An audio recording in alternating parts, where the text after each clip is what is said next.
Мен Сапарова Нұргүл Арайбек қызы 2005 жылдың 1 қыркүйегінде әрбір адамның өмір мектебінің бастамасы болып саналатын білім ордасының табалдырығын аттадым.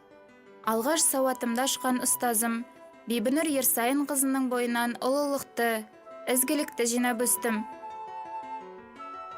Ұстаз мейірімі мен адалдығын ту етіп, қиындығы мен қызығы қатар жүретін мамандықты бала күнімнен армандадым. Балалық шақтың дәурені өтіп, жастықтың жалынды жылдары келгенде, бала қиялы арманға ұласып, мені Алматы қаласындағы белгілі жоғары оқу орындарының алдыңғы қатарындағы Әл-Фараби атындағы Қазақ ұлттық университетінің қазақ тілі мен әдебиеті мамандығына жетеледі. Қоғамдық жұмыстарға белсене араласатын, алғыр да жауапты студент атанып, жоғары оқу орнының да мақтанышы болдым.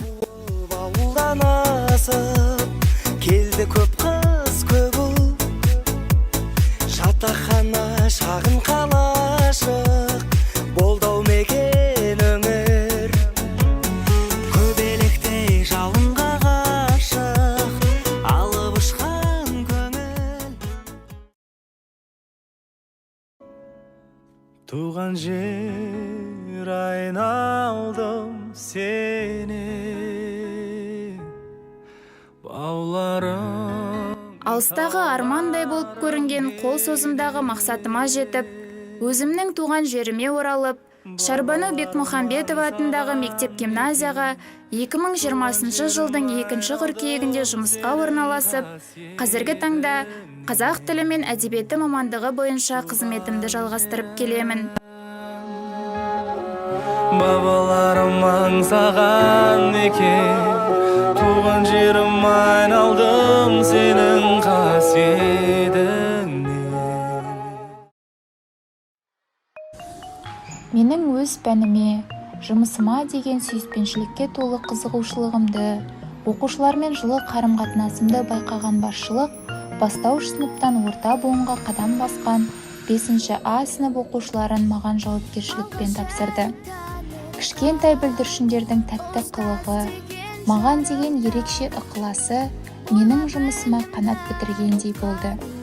Әр уақытым, әр сәтім мен сынып жетекшілік ететін осы балапандармен қызықты өтуде.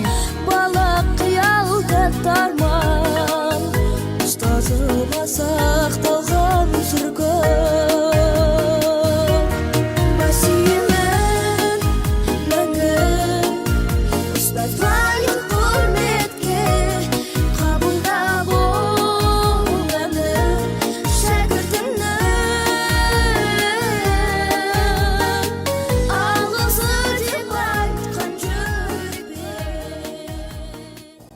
Ана тілін ұмытқан ел, өз халқының өткенінен де, болашағынан да қол үзеді деп, Ғабит Мүсірепов атамыз орынды пікір қалдырған.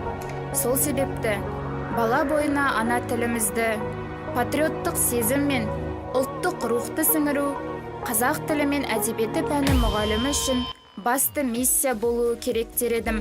Ең бірінші бақытым халқым менің. Сондықтан, мен пән мұғалімі ретінде ұрпақты тәрбиелеуде маман ғана емес, қоғамның саяси хабаршысы бола білуім де керек деп ойлаймын. Өзімнің аз ғана тәжірибемде әдебиетті оқытуда балаларға қызықты дүниелерді жасап, оқуға құштарлығын арттырып отырамын.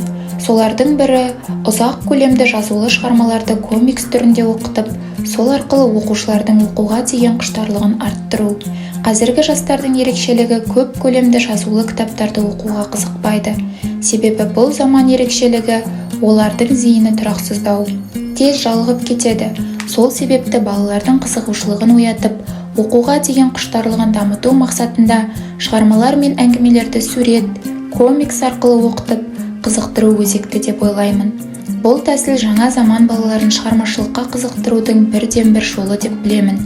Өкінішке орай қазақ тіліндегі комикс өте аз.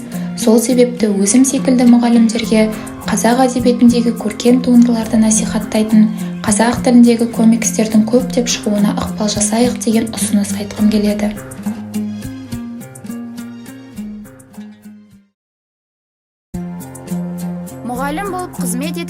айтқаныма 2 жыл 5 ай көлеміндей уақыт болыпты.